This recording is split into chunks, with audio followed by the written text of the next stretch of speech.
Hello and welcome to another episode of Threat Update. I'm Kelly Neglert, and joining me today is Ryan O'Boyle. Ryan, how's it going? Hey, Kelly, doing well. Thanks again for having me on. Thanks again for being on.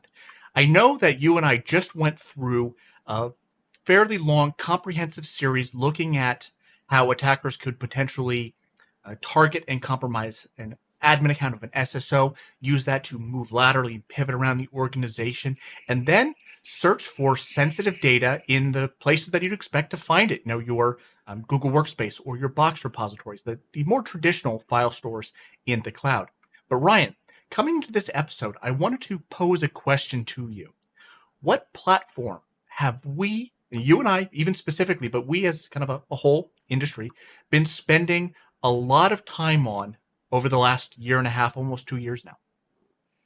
Kelly, first thing that comes to mind to me is, video conferencing platforms like Zoom, meeting platforms.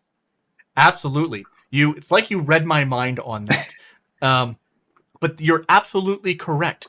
The world changed. Web conferencing, video conferencing has been really, we've used it a lot over the years, just kind of as a matter of course. But I think a lot of organizations who had a lot of office spaces were more familiar with, in-person, on-prem meetings and had to pivot over to that video conferencing.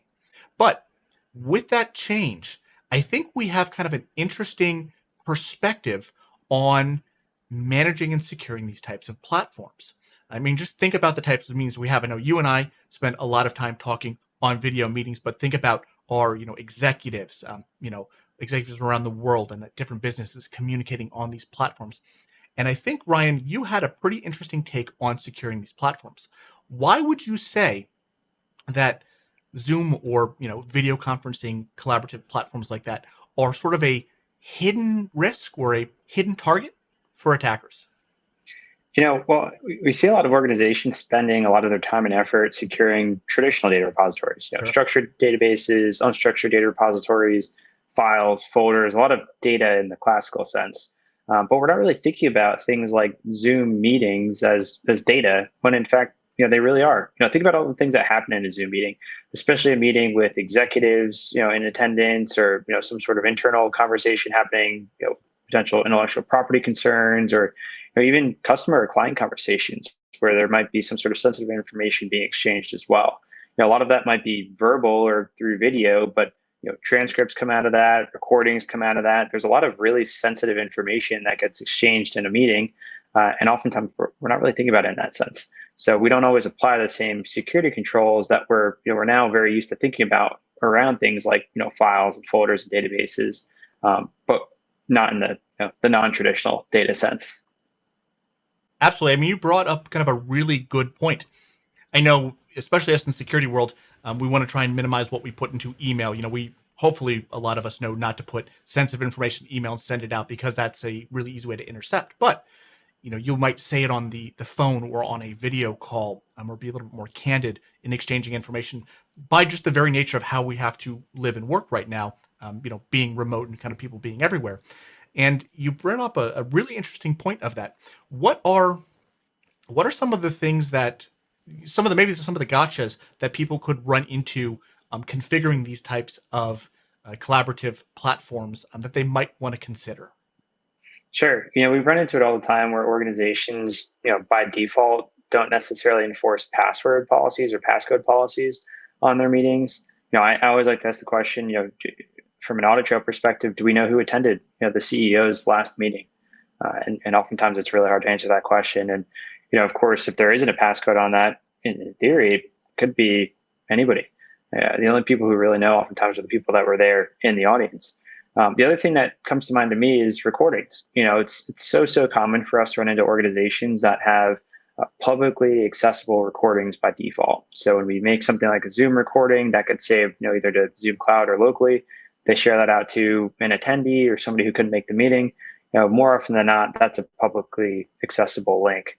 And if that gets into the wrong hands, that's potential sensitive data that's being exposed outside of our organization. That definitely is food for thought and could potentially be scary again, just with the amount of web meetings that I'm sure we've all been doing. So thank you for bringing that up. That is a really interesting kind of look and insight into this that I think, before we kind of talked about it, I hadn't even considered that. It's something that I think most people probably haven't. So it's an interesting insight. Now, kind of before we wrap up, are there any kind of other tips or tricks that you would recommend for people to look at to take steps to secure this? I think we need to look at these platforms and really any of these kind of non-traditional data repositories in both a proactive and a reactive sense, holistically. Understanding how the configuration is being set up, where we might have potential gaps to make sure that we eliminate those risks, but then also reactively auditing them, making Mhm. sure that we know who's attending each meeting.